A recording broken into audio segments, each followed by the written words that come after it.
बे समाव नोंथांमोना मिथिगौना बिटिआर सरकारा दिनैसिम बेसेबां सुबुंनो साख्रि होनो हाखो नंगौ बे समाव जों नोंथांमोननो मोनसे बिटिआर सरकारनि मोनसे गिदिर खौरां लानानै फैदों आरो बेनो जाहैबाय थांनाय 2 बोसोराव एबा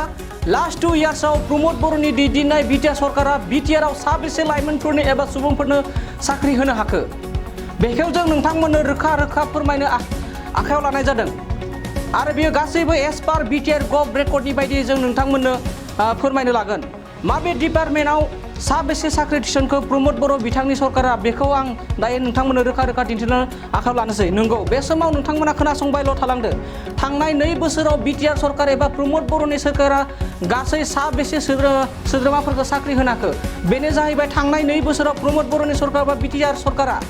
गासै 2511 सोद्रोमाफोरा बिटिआरआव साख्रि मोननो हानायनि जोंनि आखायाव रेकर्ड सफैदों नंगौ थांनाय 2 बोसोराव गासै 2511 सोद्रोमाफोरा साख्रि मोननो हादों बेनिनो जाहैबाय सेथियावनो पन्चायत एन्ड रुरेल डेभेलपमेन्टआव गासै 9 सोद्रोमा मोननो हादों बिटिसिआव फिसारि डिपार्टमेन्टआव गासै 3 पिएचसि डिपार्टमेन्टआव गासै 2 आरो लेन्ड रेकर्ड एन्ड सार्भेआवहा 5 सयल कनजारभेसनआव 2 अर्बान डेभेलपमेन्टआव 1 वुमेन एन्ड चाइल्ड डेभेलपमेन्टआव 7 गोजोनथाव बाथ्राया बेनोदि बिटिआरआव बयनिख्रुइबो बांसिन साख्रि थिसननो हानाया जाहैबाय सोलोंथाइ बिजोङावहा सोलोंथाइ बिजोंनि 3थि ग्रेडआवहा गासै 2377 सोद्रोमा सोनो हानाय जादों थांनाय 2 बोसोराव बिटिआर सरकारा लोगोसे ग्रेड 4आव सोलोंथाइ बिफाननि ग्रेड 4आव गासै 8 साख्रि थिसननाय जादों एएचएन भेटेनारियावहा गासै 68 सोद्रोमाफोरखौ साख्रि थिसननो हानाय जादों हेल्थ सार्भिसआव गासै 19 सोद्रोमाफोरा साख्रि मोननो हानाय जादों बिटिआरनि टुरिजम बिफानाव गासै 10 सोद्रोमाफोरा साख्रि मोननायखौ जोंनि रेकर्डआवहा मोननो हानाय जादों नंगौ बे समाव नोंथांमोननो फिन फोरमायनो सानो दि थांनाय 2 बोसोराव बिटिआर सरकार एबा प्रमोद बर' सरकारा गासै 2511 सोद्रोमाफोरा साख्रि मोननो हानाय जोंनि आखायाव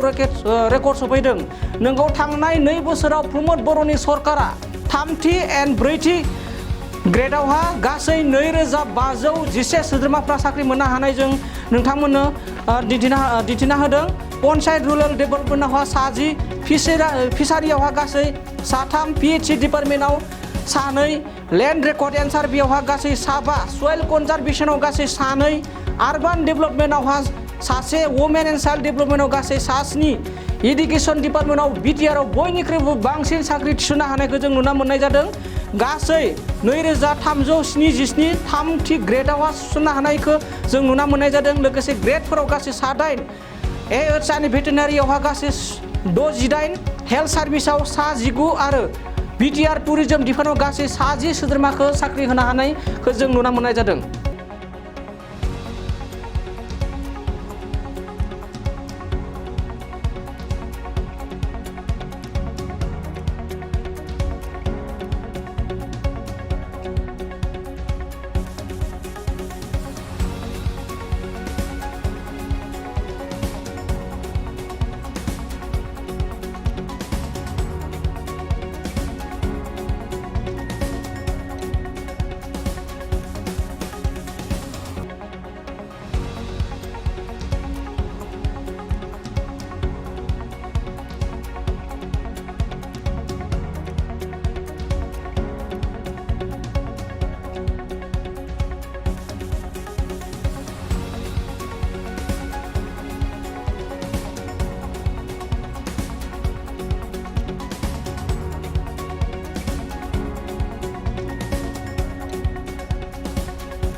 क'क्राझार सहरनि साखाथि थिथागुरियाव थानाय मानास पाब्लिक स्कुला 2023-24 सोलोंथाइ बोसोरनि गोदान मुं थिसननाया सोलिगासिनो